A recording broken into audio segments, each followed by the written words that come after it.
अगर आप भी 2026 के अंदर इस्लामाबाद के अंदर किराए के घर के अंदर रह रहे हैं तो आपको चाहिए कि अपना किराए का कॉन्ट्रैक्ट जो है वो 2027 से आगे बढ़ा दें, क्योंकि इस्लामाबाद के अंदर 2027 में एक्सपेक्ट किया जा रहा है कि जो प्रॉपर्टी के रेंटल्स हैं वो बहुत ज्यादा बढ़ जाएंगे। तो इस चीज को काउंटर करने के लिए आपको चाहिए कि अपने कॉन्ट्रैक्ट्स को आज ही अपने जो है मालिक मकान से एक्सटेंड करवा ले। वजह यह है कि 2027 के अंदर इस्लामाबाद एक बहुत बड़ा इवेंट होस्ट करने जा रहा है, एससीओ समिट, जो कि सिर्फ और सिर्फ इस दफा इस्लामाबाद के अंदर होगा, जिसकी वजह से गवर्नमेंट ने अभी से तैयारियां शुरू कर दी हैं इस महंगा इवेंट को जो है होस्ट करने के लिए। लेकिन मजे की बात यह है कि इस्लामाबाद के अंदर आपको पता है कि इंटरनेशनल स्टैंडर्ड के होटल्स जो हैं वो बहुत ज्यादा कम है, जिसकी वजह से आने वाले फॉरेन गेस्ट को इस्लामाबाद में रोकना जो है एक बहुत बड़ी प्रॉब्लम बन गया है, क्योंकि यहां पर इंटरनेशनल स्टैंडर्ड्स के होटल बहुत कम है, जिसकी वजह से 4000 रूम्स जो है गवर्नमेंट को चाहिए अपने गेस्ट के लिए। लेकिन इस्लामाबाद के अंदर सिर्फ और सिर्फ सारे होटल्स मिला के सिर्फ और सिर्फ 3000 हैं। 1000 रूम्स की जो है वो शॉर्टेज है इस्लामाबाद के अंदर। अगर आपका ताल्लुक हॉस्पिटैलिटी से या होटल मैनेजमेंट की तरफ से, तो आपके लिए एक बहुत बड़ी अपॉर्चुनिटी है कि 2027 के अंदर आप इस अपॉर्चुनिटी को जो है अवेल कर सकते हैं। आपको पता है कि इतना बड़ा मेगा इवेंट होने वाला है, जिसकी वजह से काफी जो है बिजनेस एक्टिविटी जनरेट होगी, जिसके अंदर आप भी अपना अगर होटल यहाँ पे मैनेज करते हैं या किसी भी चेन को इंट्रोड्यूस करवाते हैं, तो आपको इस चीज का यकीन होना चाहिए कि 2027 जो है होटल मैनेजमेंट के लिए एक बहुत बड़ा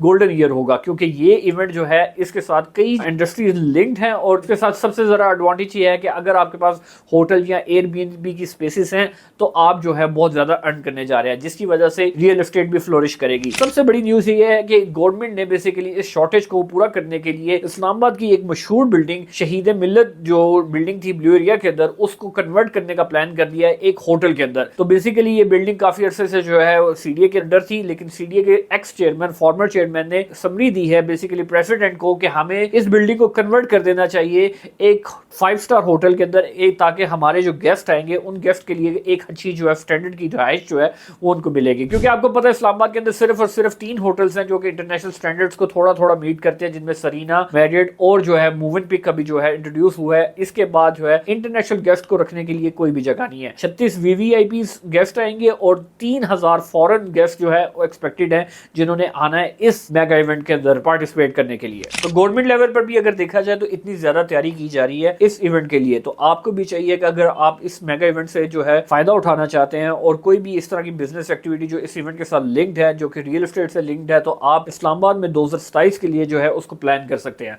हमारा इस चीज को बताने का मकसद सिर्फ और सिर्फ ये था कि 2027 के अंदर एक्सपेक्टेड है कि जो रेंटल इनकम है वो इंशाल्लाह ज्यादा बढ़ जाएगी, और जिसकी वजह से जो है जो पुराने टेनेंट है उनको ये प्रॉब्लम फेस करनी पड़ सकती है। क्योंकि आपको पता है इस्लामाबाद के अंदर काफी ऐसे लोग हैं जो कि टेनेंट को जो है 1 साल के शॉर्ट कॉन्ट्रैक्ट्स के ऊपर रखते हैं, और अगर 2027 के अंदर अगर ये शॉर्टेज थोड़ी सी ज्यादा बढ़ गई तो एक्सपेक्ट किया जा रहा है कि रेंटल्स जो है वो बहुत ज्यादा बढ़ जाएंगे, जिसकी वजह से टेनेंट्स को जो है वो प्रॉब्लम फेस हो सकती है। इसका सिंपल और सिंपल हल ये है कि आप करें क्या, आप अपने जो है कॉन्ट्रैक्ट को 2 साल का बढ़ा दें। अगर आप आज अपनी कॉन्ट्रैक्ट करते हैं तो आपको चाहिए कि कम से कम जो है 2 साल कॉन्ट्रैक्ट रखें, ताकि आप जो है इस क्राइसिस के अंदर, इस मेगा इवेंट के अंदर डिस्टर्ब ना हो। तो ये एक बहुत ही शॉर्ट टिप थी उन लोगों के लिए, उन ऑडियंस के लिए, हमारे उन फॉलोअर्स के लिए जो कि रेंट पे रहते हैं और उनको नहीं पता कि आने वाले वक्त के अंदर उनको क्या प्रॉब्लम फेस करनी पड़ सकती है। तो आज ही अपने आप को तैयार करें इस चीज के लिए, और मजीद रियल एस्टेट से जुड़ी हुई हर खबर हासिल करने के लिए फॉलो करें हमारे चैनल को एसेट प्लस को। Thank you.